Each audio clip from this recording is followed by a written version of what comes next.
La Bella Maniera se diffuse dans le nord de l'Italie, en premier lieu grâce aux gravures des dessins du Parmesan. Ces dernières œuvres sont marquées par un allongement très marqué des formes et des proportions aux confins de la belle et de la grande manière. Par ailleurs, l'un des principaux représentants de la Bella Maniera romaine et florentine, Francesco Salviati, dont nous avons déjà parlé dans l'épisode précédent, séjourne à Venise entre 1539 et 1540. Avec Vasari, à Venise entre 1541 et 1543, les deux peintres participent à la diffusion de la nouvelle esthétique dans la lagune.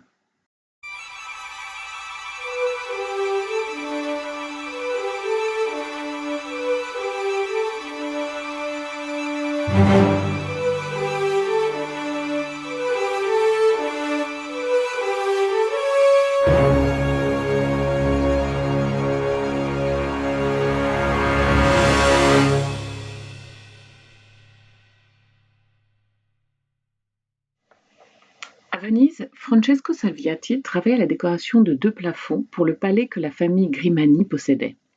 Il réalise aussi pendant son séjour la Lamentation sur le corps du Christ. Il réalise aussi pendant son séjour la Lamentation sur le Christ mort pour un patricien vénitien, Bernardo Moro. Les figures allongées et élégantes, les lignes sinueuses, l'agencement des personnages imbriqués les uns dans les autres, ainsi que le dynamisme de la composition de Salviati marqueront les peintres de la lagune. Le peintre vénitien Andrea Schiavone, ou Andrea Meldola, avait ainsi très vraisemblablement connaissance de l'œuvre du florentin Francesco Salviati. Il recourt dans ses tableaux aux mêmes déformations et élongations des figures. Il n'est d'ailleurs pas complètement exclu que les deux peintres aient pu se rencontrer à Venise entre 1539 et 1541, bien qu'aucun document ne permette de l'affirmer. Cette adoration des mages est peinte par Andrea Schiavone vers 1547. Le sujet de l'épiphanie semble presque secondaire, tout du moins intéresser l'artiste que la manière de représenter la scène. La monumentalité des figures, l'élongation et la déformation de leur corps, l'intensité de leurs expressions, mais aussi le rythme de l'ensemble priment sur le sujet. Selon une iconographie classique, les trois rois s'avancent vers le Christ, assis sur les genoux de sa mère, pour lui présenter les cadeaux qu'ils lui ont apportés. Les objets précieux sont traités avec un fini qui contraste avec la touche rapide et apparente du peintre dans tout le reste de la composition. Le ciel est peint avec des coups de pinceau particulièrement rapides et les figures des personnages sont réalisées avec très peu de détails, presque à grands traits. Joseph se tient debout derrière la Vierge. Sur la droite, trois cavaliers et leurs montures sont peints dans des postures irrationnelles suggérant le mouvement. Les personnages aux silhouettes élancées s'imbriquent les unes dans les autres, laissant très peu de place au décor et à des indices sur l'espace, hormis l'imposante colonne torsadée, véritable protagoniste de la scène. Cet élément d'architecture fait écho aux lignes serpentines formées par les figures. Ce jeu de lignes confère à l'ensemble expressivité et dynamisme, alors que la scène ne l'exige absolument pas. C'est en cela que la toile peut sembler extravagante et surtout peu conventionnelle.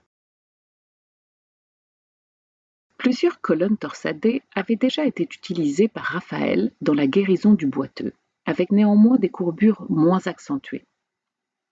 Le peintre Le Parmesan dessine puis grave vers 1424, peut-être 1530, cette composition en choisissant d'accentuer les torsades sur l'une des colonnes et en représentant les autres droites. Or, on sait qu'Andrea Schiavone, vraisemblablement autodidacte, s'est formé notamment au contact des œuvres du Parmesan diffusées par la gravure. Il est par ailleurs intéressant de rapprocher notre œuvre de la Madonna di Santa Margherita du Parmesan.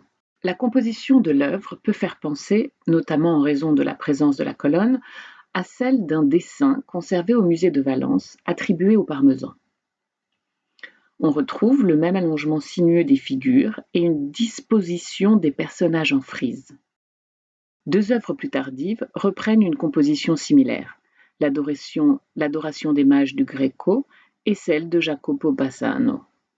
On retrouve par ailleurs encore une colonne ainsi que les deux chevaux agités, ce qui ne s'explique encore une fois pas vraiment du point de vue de l'iconographie, sur un dessin du Parmesan conservé à Vienne.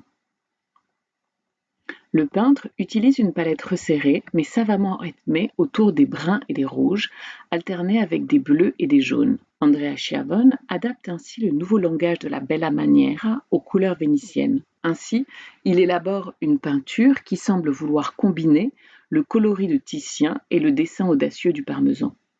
Dans l'entourage de Titien, on sait que Andrea Schiavone participe quelques années plus tard, entre 1556 et 1557, à la décoration du plafond du salon de la Bibliothèque Marciana sur la place Saint-Marc, sous la direction de Titien et de l'architecte et sculpteur Jacopo Sansovino.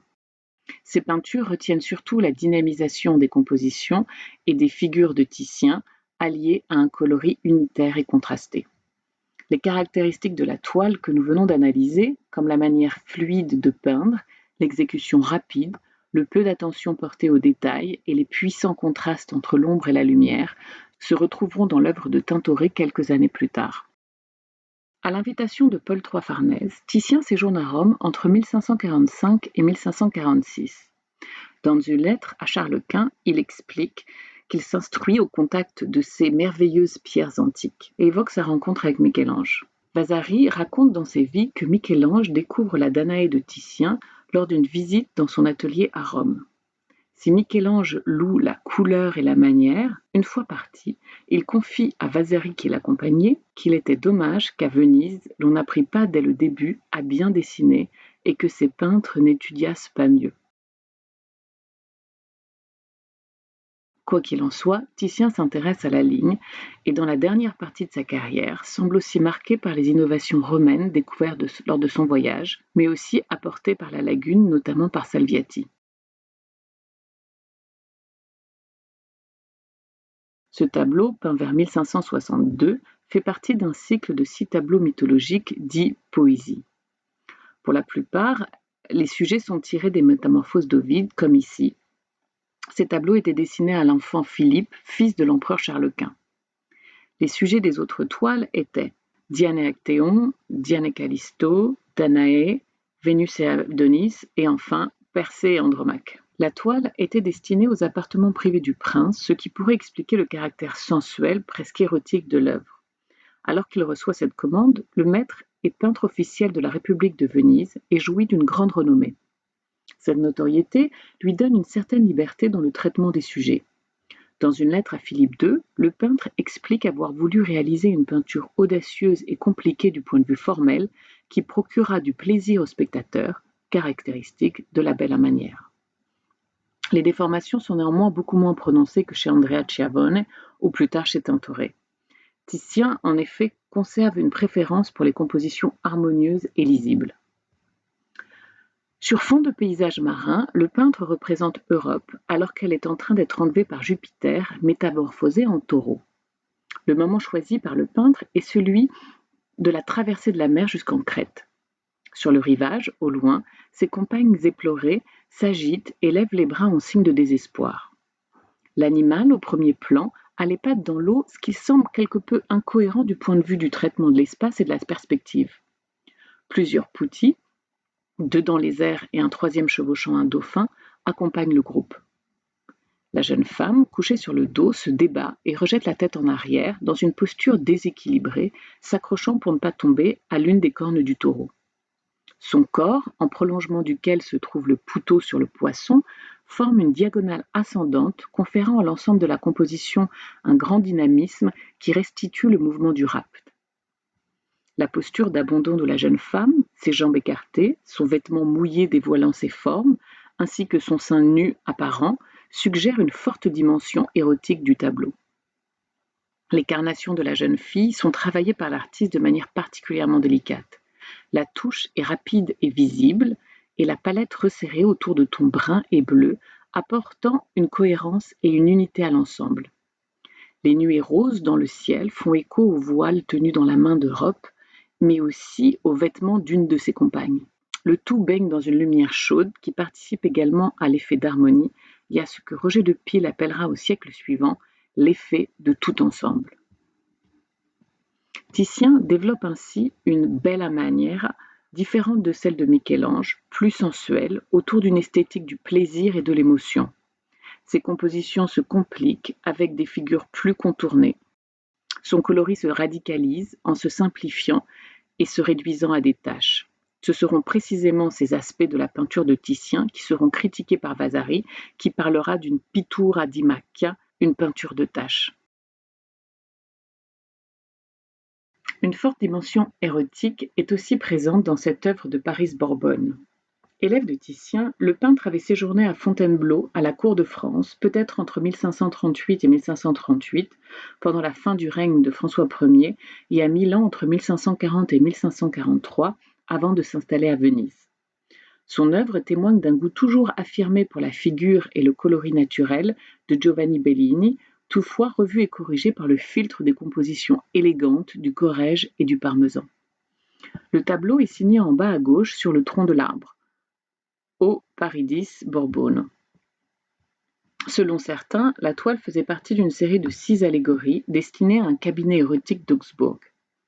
Lorsque la peinture est mentionnée pour la première fois entre 1649 et 1652, son sujet est alors une énigme. Depuis, on a proposé d'y voir Mars, Vénus et Cupidon combinés avec une allégorie du mariage.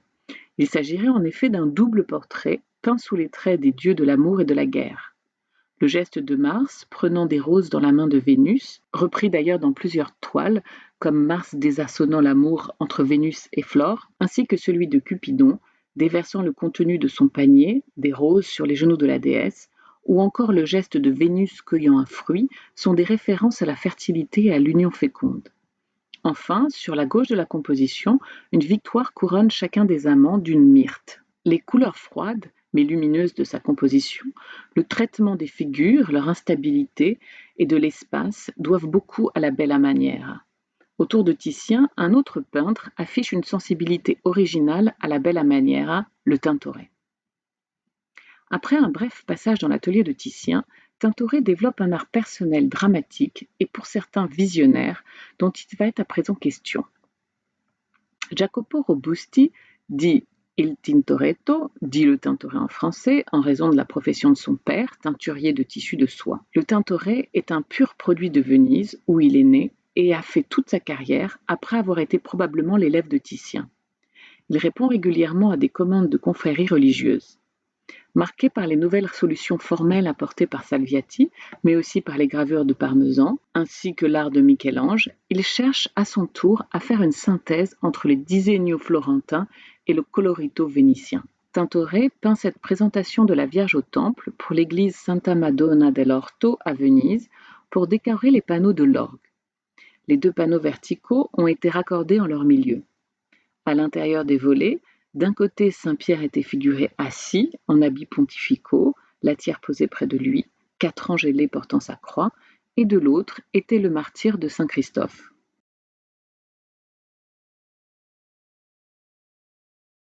Le sujet représenté est un épisode apocryphe de la vie de Marie, tiré du proto-évangile de Jacques. Anne et Joachim, les parents de Marie, la présentent au temple encore enfant pour la consacrer à Dieu. Titien avait déjà traité le même sujet 26 ans plus tôt pour décorer l'albergo de la Scuola Grande della Carità. La place importante donnée à l'architecture, ainsi que la petite taille de la Vierge, seule au centre de l'escalier, donne un caractère solennel à l'événement. Tintoret tente ici de dépasser Titien en allant plus loin encore dans la composition volontairement déséquilibrée, marquée par les différences d'échelle, un point de vue dit sotto in su, dans la rapidité de la touche et de puissants contrastes expressifs et lumineux. Le somptueux escalier doré alors fin prend une place et une importance nouvelle dans la composition de Tintoret. Il compte 15 marches, 15 degrés correspondant aux 15 cantiques des montées chantés par les pèlerins qui montaient en procession au temple de Jérusalem. Par ailleurs, le schéma de lecture est tout à fait différent du premier tableau. Le sens de la lecture se fait de gauche à droite, comme dans la version de Titien, mais non plus horizontalement, mais selon un schéma linéaire ascendant qui part du sol et qui va jusqu'au grand prêtre en passant par la Vierge placée à mi-chemin. Le regard du spectateur entre dans le tableau par le biais du personnage vêtu de jaune, sur la gauche en bas de l'escalier, représenté en pleine lumière, qui tend la main, représentée en raccourci. Il regarde vers le prêtre et dans un mouvement de pivotement, il invite le spectateur à en faire autant. Ce geste admoniteur suggère une continuité entre l'espace réel de l'église et l'espace du tableau. À côté de lui, une femme entraîne d'un geste de la main sa fille à monter les marches et à suivre l'exemple de la Vierge déjà au milieu de l'escalier. Cette répétition des deux enfants, une nouveauté de Tintoret, guide le regard et crée une sensation de mouvement. Le cheminement du regard suit alors la courbe montante. La perspective exagérée et les lignes du tableau conduisent ainsi le regard vers le haut de la composition et donc vers la figure du grand prêtre. D'une manière différente de Titien, grâce à la mise en place de nouvelles solutions formelles, Tintoret donne ainsi à la scène également un caractère très solennel. Le point de vue dit sotto in su et la déformation de la perspective ajoutent un effet théâtral à l'ensemble et rendent l'escalier particulièrement imposant et majestueux. L'effet est encore amplifié par le traitement du coloris, construit autour d'un clair-obscur. La grande nouveauté de la manière du Tintoret consiste à rompre avec les conventions et à prendre une liberté peut-être moins avec les proportions des figures que dans les perspectives vertigineuses. Le résultat est d'une grande force dramatique. Ce tableau est aussi empreint d'une grande force dramatique. Le tableau est commandé en 1548 au peintre par le patricien vénitien Lorenzo Massolo. Il est mis en place sur l'autel de l'église Santa Maria dei Crociferi en 1559. Il représente saint Laurent au moment de son supplice au pied d'une statue païenne, Athéna Niké, maintenue allongée par le bourreau sur le gril au-dessus de charbons ardents. Un assistant l'empêche de bouger en le maintenant avec une fourche. Le martyr tend la main vers le ciel dans un geste désespéré. Le peintre adopte un point de vue relativement bas, une perspective raccourcie. Le fort clair-obscur ajoute encore à l'effet tragique de la scène. Le peintre a situé l'événement de nuit dans une atmosphère sombre, éclairée seulement par les flammes des torches vacillantes, les charbons ardents, ainsi qu'un unique rayon de soleil traversant les épais nuages pour venir éclairer le martyr dans un effet de contraste violent, hautement dramatique. Chaque personnage est représenté avec des expressions très intenses sur le visage. Leur terreur et la tension ambiante sont perceptibles dans les postures et la contraction de leurs muscles. Les édifices et les colonnades du temple sur la droite font allusion à l'architecture antique. Ainsi, les innovations romaines et florentines sont arrivées à Venise par l'intermédiaire de peintres et peut-être surtout par des gravures qui commencent à circuler partout en Europe. Comme nous l'avons vu, les peintres vénitiens dont nous venons d'analyser quelques-unes des œuvres ont tenté de faire une synthèse entre le dessin de Michel-Ange et le coloris de Titien. Nous aborderons dans l'épisode suivant les réactions d'un certain nombre de peintres plus soucieux d'imiter directement la nature à cette nouvelle esthétique.